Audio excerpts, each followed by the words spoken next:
Սոսի հեռուստատեսության եթերում լուրեր լրատվական ծրագիրն է, բարև ձեզ։ Կապանի Դավիթբեկ թաղամասի համառոտ շենքի խարխուլ տանիքը վերջին հարկում բնակվող Կոստանդյանների եւ Ղազարյանների ընտանիքների համար գլխացավանք է դարձել։ Անձրևների հետ սկսվում են նրանց այսպես ասած տեղափոխությունների շրջանը։ Մարզկենտրոնի ամենաբարձր շենքի տանիքը, ինչպես ասում են, մազից է կախված, անձրևներից խունացած ու փտած պանելները մարզ-մարզ ջարդուխուրդ են լինում, իսկ ծածկի տակ տեղադրված թասերն ու դույլերը այլևս չեն օգնում ջրի դեմն առնելուն։ Խարխլված տանիքը օր-օրի ավելի վտանգավոր է դառնում։ Վերջին քամիներն էլ իրենց հերթին արագացրին կիսավեր տանիքի հարցը։ Պիս փոթորիկ էր, էլի բարձրացել եմ, ես բարձրացեցի այդ ժամանակների կրիշայի բանից նայում էի։ Այս տոլիկը վերցրածի պատրելով բաններով բոլոր կրիշան սենց այս վիճակի է հասցրել։ Տանիքից բացի ոչ պակաս ահավոր վիճակ է տիրում վերջին հարկում բնակվող Կոստանդյանների ու Ղազարյանների բնակարաններում։ Թվում է, թե ուր որը առաստաղը կընկնի գլխներիս, ասում է Կարեն Կոստանդյանը։ 20 տարուց ավել է ապրում է նման պայմաններում, կարծես ընտելացել են խոնավության հոտին։ Որ անձրև ակյալիս ջուրը լրի մտնում է տոն, տանգուկ լրի փչանում է արդեն։ Կարավատները ոչ վիճակ չկա, լրի ջուր ջմջմա է։ Անձրևների հետ սկսվում է նաև տանտերերի այսպես ասած տեղափոխությունների շրջանը։ Տան գույքը անընդհատ այս ու այն կողմ են տանում, նայած որտեղից է սկսում կաթել տանիքը։ Երկու ամիս առաջ լրի զամիկանի հատվա նույնիսկ բերակ թե տվագի միացումները տվա։ Այնեկա բան անձրև չկալից բացի որ կա վիճակ չկան։ Լրի տազա, վեդրը շատ ահավոր վիճակ է։ Ընդամենը 6 ամիս առաջ է Կարլեն Կոստանդյանը գնել այս բնակարանը, նորամուտը տոնելու փոխարեն գլխացավանքի մեջ են ընկել։ Տունը գնելիս տեղյակ չեն եղել, որ տանիքը այս վիճակում է, նախկին տերերն էլ չեն զգուշացրել։ Ես բացատրել եմ, որ ինչ-որ տուրբա է պայթել կրիշումը, ռիշան, այդ տուրբի ջրերն ա թափել, բայց բանից բարձում է, որ տես չէր։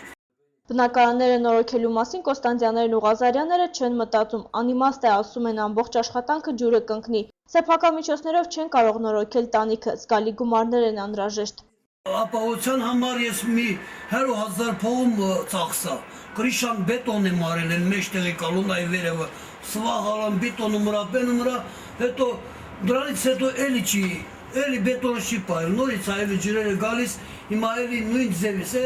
ես սվաղացում ես դիրքավ, բայց էլի սվաղավաս էլի ջրերը գալիս թափվում են։ Ստեղծված իրավիճակը ու իրենց բողոքը գրավոր ու բանավոր բնակիչները ներկայացրել են քաղաքապետարան։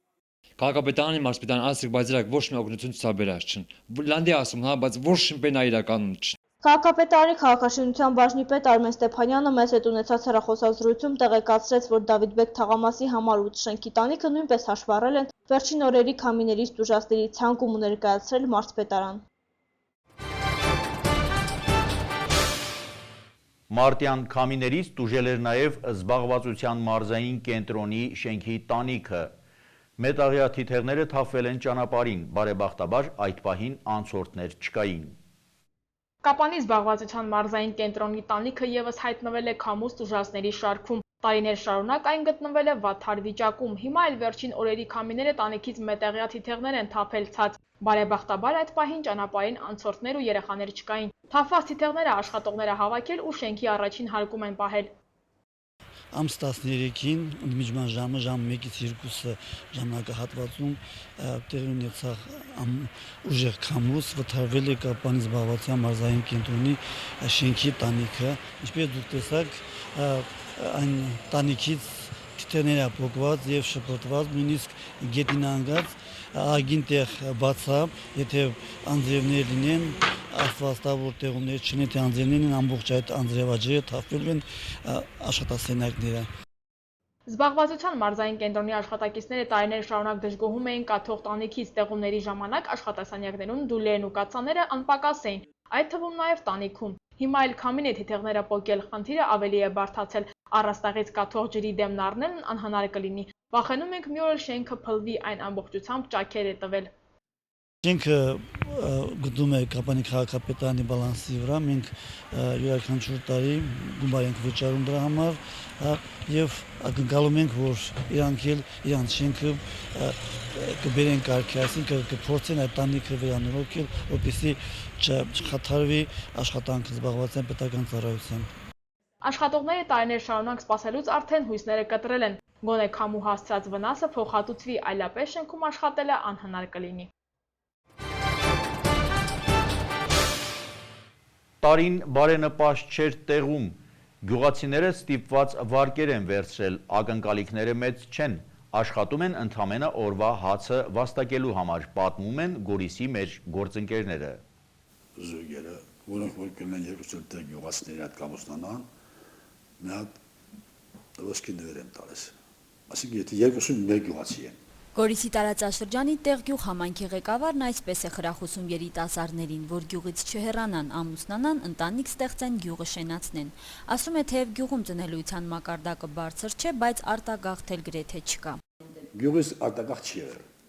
Գյուղում հիմնականում անասնապահությամբ են զբաղվում։ Այս տարի վիճակն առանձնապես բարենպաստ չի եղել հատկապես մանր եղջերավոր անասուններ ունեցողների համար։ Միսը չեն կարողացել իրացնել, ստիպված դիմել են վարկերի օգնությանը։ 135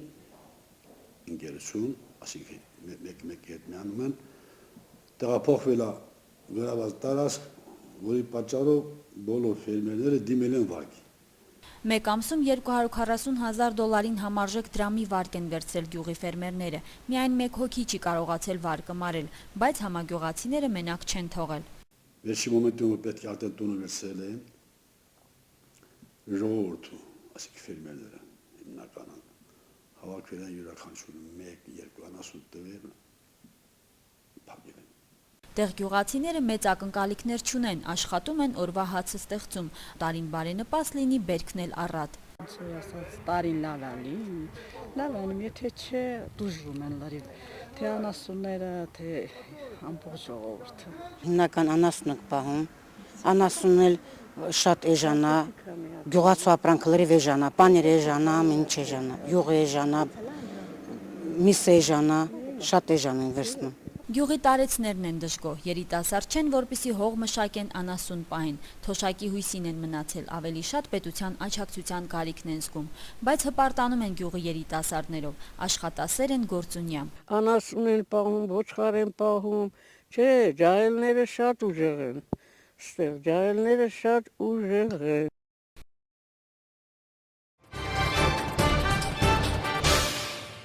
Ֆուտբոլասերների համար Կապանի Գանձասարը շարունակում է պայքարել մրցանակային եռյակում տեղ զբաղեցնելու համար։ Մարտի 17-ին թիմը սեփական հարկի տակ ոչ ոքի 0-0 է խաղացել առաջատարներից մեկի Գյումրիի Շիրակի հետ։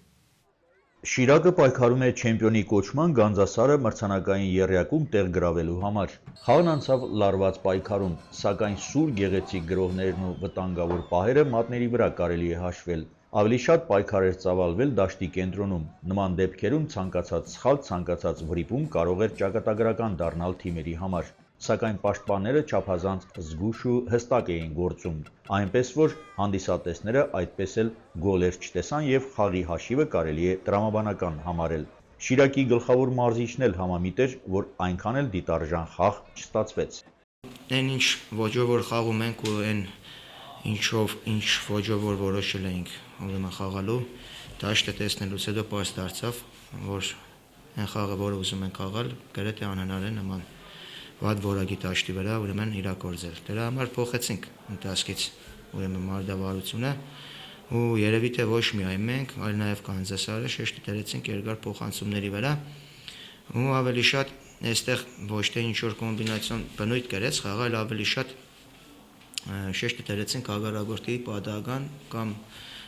պարտավորված կամ չպարտավորված սխալի վրա, որովհետեւ կարողանանք դրանից օգուտ քաղենք, բայց երկու թիմի պաշտպանությունն էլ գրագետ գործեց, ամբողջ 90 րոպեի ընթացքում սխալներ չեղավ ու այսօր միայն կարող ենք խոսալ տղաների նվիրվածությունից աշխատանքից, որակից խոսալ կարծում եմ, որ որակով ֆուտբոլ չտեսանք, հետևաբար իմաստ չկա։ Իսկ ահա Գանձասարի գլխավոր մարզիչը այն կարծիքին էր, որ չնայած դիտարժանության պակասին հետաքրքիր խաղ ստացվեց։ Ցանկությունը մեծ էր երկու թիմի, անմնացորդ նվիրում կար խաղին, ամենայն դեպս խաղը թիմերը ցույց տվեց, որ նպատակային են։ Երկու թիմերին էլ հաջողություն եմ ցանկանում, իսկ մեր նպատակի հասնելու համար մեր տղաներն էլ պատրաստակամությունը ցույց տվեցին լավագույն թիմերից մեկի հետ խաղալուց եւ շնորհակալություն նաեւ տղաներին այդ մեծ աշխատանք տանելու համար, նրանք էլ իրենց արժեք պարտավորվածություն են զգում։ Շնորհակալություն այսօր էլ մեծ թվով հանդիսատես կար հանդիսականներին, որոնք աջակցեցին մինչև վերջ։ Այս խաղից հետո Գանձասարը իր միավորների քանակը հասցրեց 52-ի, նույնքան միավոր ունի Փյունիկը, երկու թիմերն էլ ընթանում են մրցաշարային աղյուսակի 3-4 հորիզոնականներում, պայքարը շարունակվում է։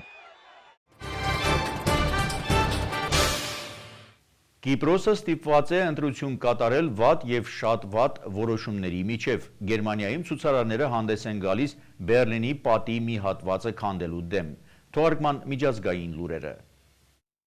Դեպոզիտների հարկային շրջանառությունը շանտաժ է, բայց այլընտրանք չկա։ Կիպրոսի նախագահը կոչ է անում խորհրդարանին պաշտպանել վարկատուների պահանջները, այլապես երկրին սպառնում է տնտեսական կոլապս։ Վատ եւ շատ վատ որոշումների միջև դժվարին ընտրությունը ստիպել է պետության ղեկավարին դիմել կոշտ միջոցների, որ Եվրամիությունից ու Արժույթի միջազգային հիմնադրամից ստանա ֆինանսական օգնություն 10 միլիարդ եվրո։ Եթե Կիպրոսը հրաժարվեր Եվրամիության պահանջներից, ապա նրան ակնթարթորեն կսպառնար բոլոր բանկերի սնանկացում։ Դեպոզիտների միաժամանակյա դուրսգրման որոշումը ըստ նախագահ Նիկոս Անաստիադիսի վերջ կդնի անորոշությանը եւ թույլ կտա թեթևացնել Կիպրոսի տնտեսության բեռնվածությունը, բացի դրանից այն թույլ կտա պահպանել բանկային համակարգը։